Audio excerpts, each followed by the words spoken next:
I could never have grown my companies from 0 employees to over 50 employees without these 5 leadership books. I'm going to walk you through the leadership books that kind of meant the most to me at different stages of my growth. There were stages of my growth where I literally did not want to have any employees, to stages where I couldn't help but grow the company because it was growing so fast and I had to learn to grow. So in this video, in this podcast, no matter where you're watching and listening to this, I'm going to introduce you to these 5 separate authors, 5 separate books, but they all build upon each other to help you become an amazing leader.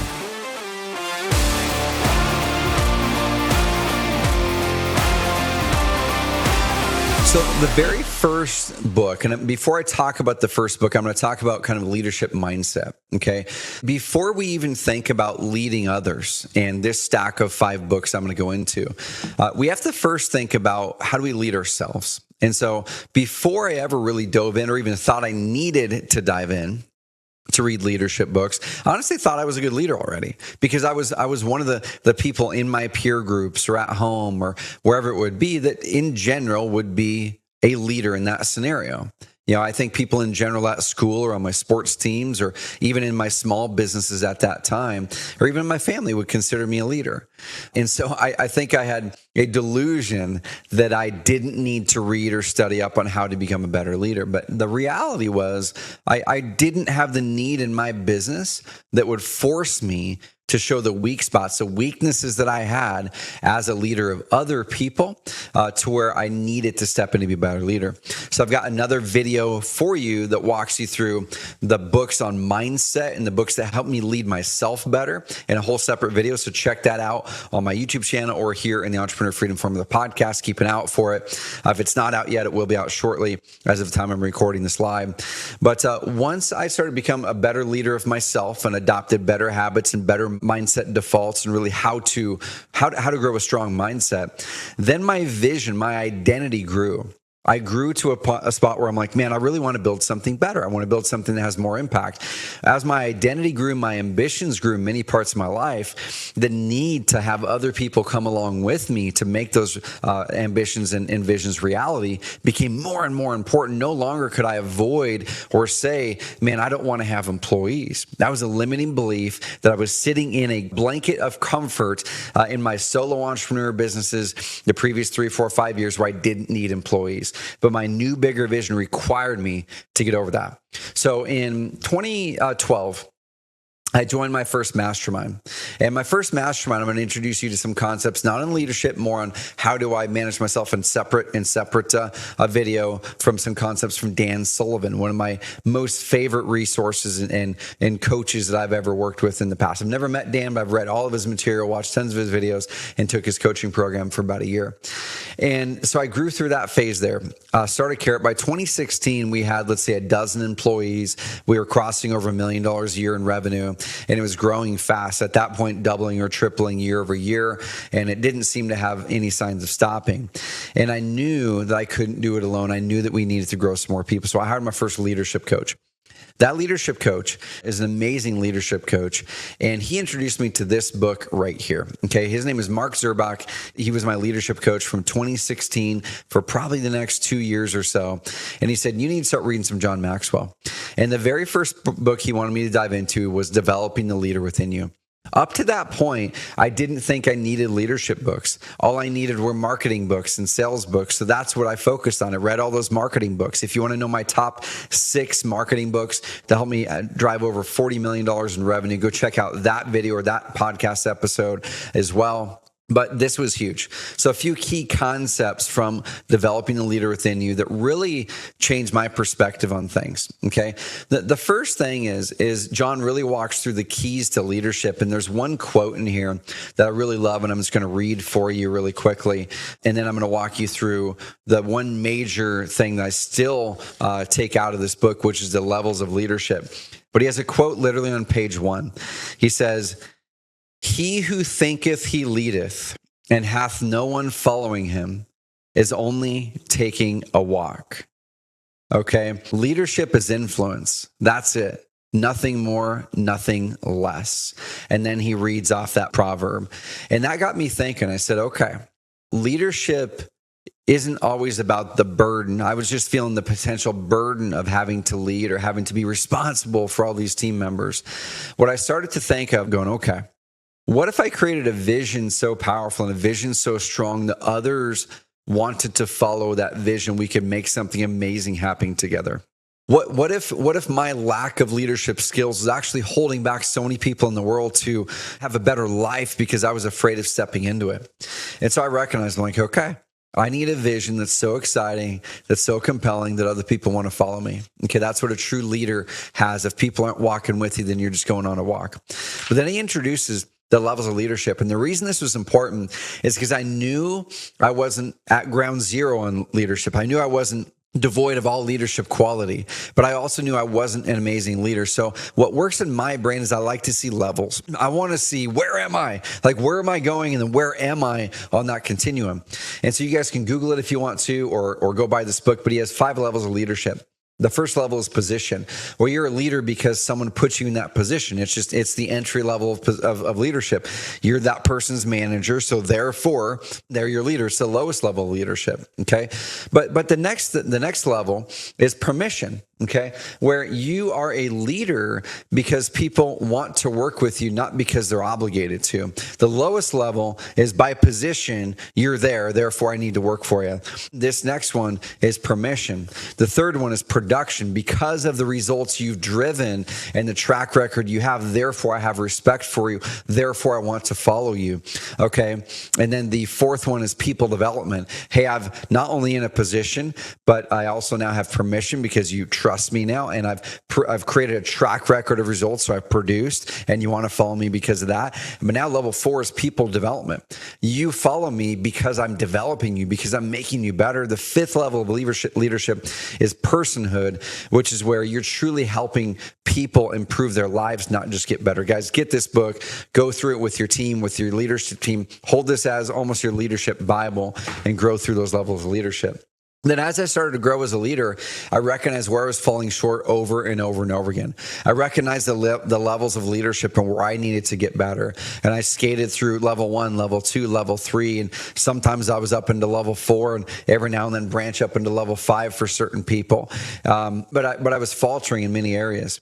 And I talked to my coach again. That same coach, Mark, gave me this book. Okay, this is by Ken Blanchard. It's The 1 Minute Manager Meets the Monkey. Simple book, 100-page read. Could be one of the most important reads that you have if you're a manager that leads multiple people, especially.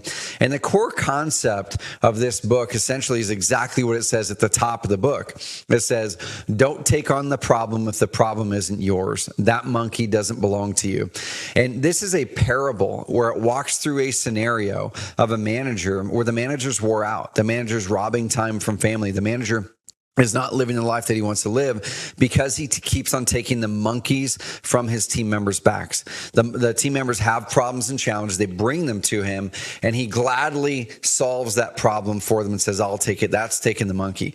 Ken walks through exactly how to avoid taking those monkeys on so we don't get overwhelmed and so we can empower our team and they can grow. Guys, this is something everybody should read if you have any employees whatsoever.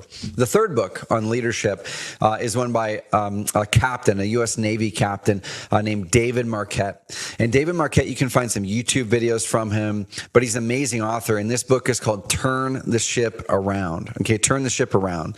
A true story of turning followers into leaders.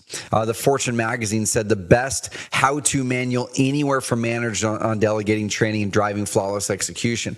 The key concept I want you to take away from this book that I took away, there's a bunch of amazing stuff. In this story, it's a real story that he experienced. He took the nuclear submarine that was the last in its fleet, the last by all measures in qualifications in its fleet, and he took it to first. And he walked through what culture changes and leadership changes did he need to make to take them from last to best. And one of the key concepts is when organizations start to struggle, oftentimes they become gridlocked by indecision. That's because the team members at the lowest levels can't make decisions or they don't feel like they can. Everything has to pass up through this certain chain. And he talked about that in the submarine, that if anyone at the lowest level let's say they were the person down in the engine room or the boiler room or over here, or they're the person tying up the rope, when the submarine docks. At every level, if someone noticed something was wrong, none of them could go fix it. They had to follow the exact manual as it was published and given to them. And now processes and manuals are good. They're a good thing to document. But the challenge is if the people doing the work aren't empowered to go update it with better standard procedures based off of what they found works better to truly drive a better result, then that's where gridlock happens.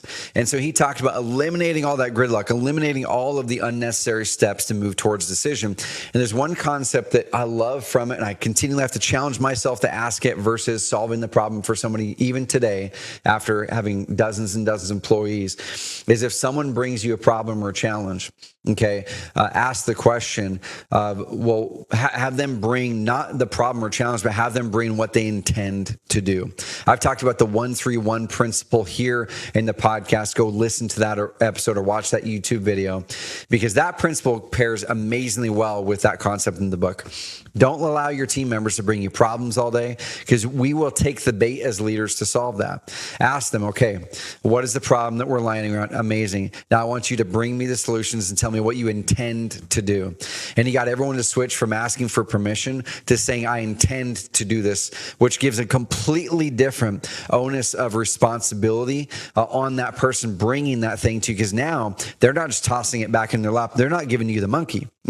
They're saying, I've already taken the burden to do the research, and I've looked at these options, and here's the thing I intend to do. Magical. There's many other more concepts in here, y'all, that change the way I lead. Check it out.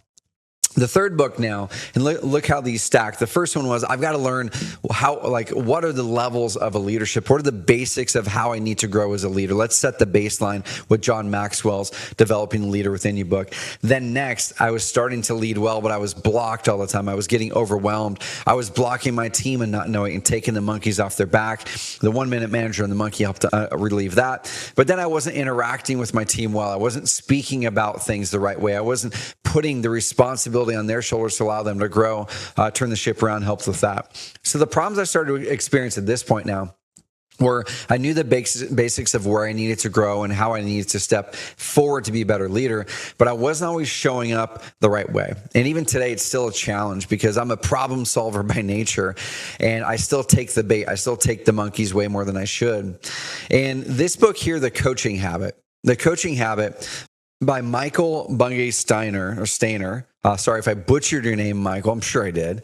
But The Coaching Habit, Say Less, Ask More, and Change the Way You Lead Forever is an amazing book. I took this and I distilled these questions in here down into a document that I still use today, 4 years or 5 years after reading this book, that anytime I'm having conversations with my team, especially if I'm in a mode where I keep on practicing bad leadership habits and taking their monkeys and solving their problems, I go back to that document and say, okay, let me recenter back into the questions I should be asking.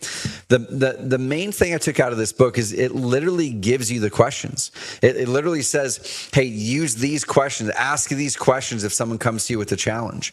Okay, it literally gives you scripts. It gives you things to say, if they're stuck and they don't know what to do this instead of solving it for them. And it helps you move away from giving advice and into asking better questions. So the tactical questions, this is a tactical book. It gives you the questions. Document them down, get them in front of you, put them on a note card. I don't care what you got to do. Ask better questions and use this all the time. So as I grew as a leader and started to learn how to keep the monkeys on the team members' backs and asking better questions and helping them come to you with solutions, then I started to recognize and understand that as a leader, I needed to be doing things at a much higher level to make sure I was setting myself and others up for success as a leader. And my next coach, Dan Martell, introduced me to the author of this book, and his name is Matt Moshari. I had a chance to meet Matt a handful of years ago, and Matt is a coach with some of the biggest tech firms in Silicon Valley. Okay, he sold his company for hundreds of millions of dollars, and at least the last time that we talked, he literally consults for free for a handful of the top tech CEOs in Silicon Valley because he loves it. He doesn't need the money, he loves it. And out of his years years of coaching, he then developed this book. He said, why don't I just document these things into a book? They're the exact things I'm always teaching these CEOs I'm talking to. Why don't I just put them into a book to make it easier? Okay. So The Great CEO Within. Within this book, it kind of, I would say it's like a tactical manual. It's a tactical manual for situations. And so I don't have the table of contents here in front of me because that fell out of this book. I've used it so much. It's tattered, it's torn, it's dog-eared. But essentially, he walks you all the way through the basics, your individual habits, right? Like, what are the individual habits that we need to adopt as a leader to be effective and successful, right? How do you actually get things done? And he gives you scripts and he gives you templates to go use. How do you get to inbox zero? How do you make sure that you're clear on your top goals? How do you make sure you're on time and present, which I'm still working on, but I'm better today than I was 5 years ago, believe it or not. How do you make sure that you're giving the right gratitude? All these types of things, right? And then he goes into his version of the energy audit. I created my version of the energy audit in 2012. I didn't come across this book until I think it was probably 2019 or 2020. And he has his own version of his energy audit as well. I like mine better because it works for me. You can get mine at carrot.com/energy. That's carrot.com/energy. It's a process I use every single quarter to win back my energy and continually trade up the things that really help me.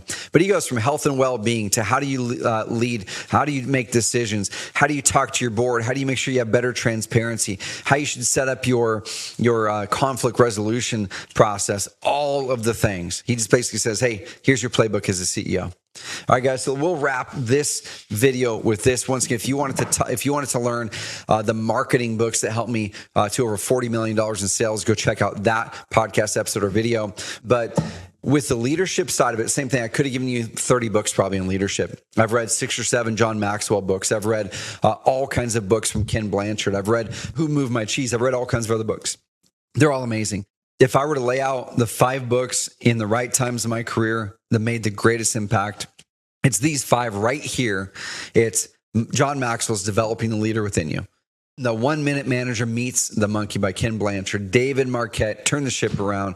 Michael Bungay, Stainer, totally butchering your name, dude. The Coaching Habit. And then The Great CEO Within by Matt Moshari. Get those books if you want to become a better leader, y'all. Hit subscribe to this episode if you're on YouTube. And comment below. Or if you're listening to the podcast, hit me up with the DM on Instagram. Follow me on Instagram, y'all. And I'll be able to uncover more of the behind the scenes of how I lead my companies. But let me know, what's your favorite leadership book?